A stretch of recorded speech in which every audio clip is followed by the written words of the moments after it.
Сәлем достар, барлықтарыңызға.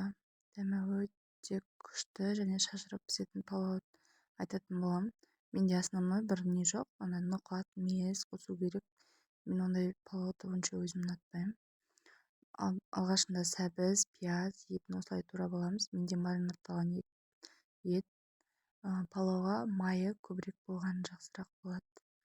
Мен 2 ожау құйып алдым.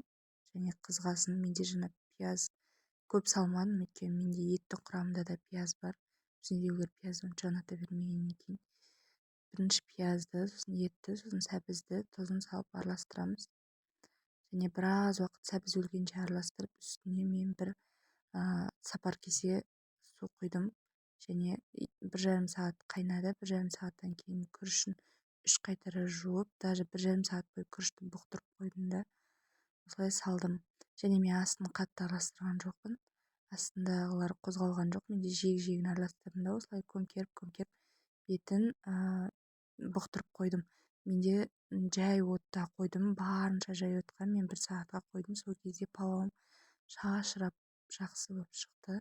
Сіздерге ал асығыс болса, барынша күрішті суда ұзағырақ тұрса, ол тез піседі. Сол үшін қатты отқа қойып пісіріп алсаңыздар да болады. Менде қатты асығыс болмағаннан кейін осылай істедім.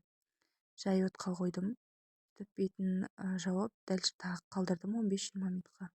15-20 минуттан кейін воля, тамағым күшті болды, осылай болып шықты. Өзіме де үйдегілерге де ұнады. Және мына жерде менде сәбізден бәрі көбісі астында қалып кеткен, болғасын ба онша көрінбей қалды. Бірақ сәбізі де, еті де молырақ, жақсы болды. Любой салат қосып жіберсеңіздер болады. Ұнаса лайк басып, комментарий жазып, подписать етіп тіркеліп қойыңыздар. Еңбегімді кішкене бағалап, қолдап жіберіңіздер. Және мен үстіне көк пияз қосып жібердім. Бізде бәрі жей бермейді, санаулы адам жейді көк пияз дегенді. Сол үшін мен осылай аз ғана қостым. Маринадталған етті барлық тамаққа қоса берсеңіздер, дәмі күшті болып шығады. Барлығына ұнайды. Мен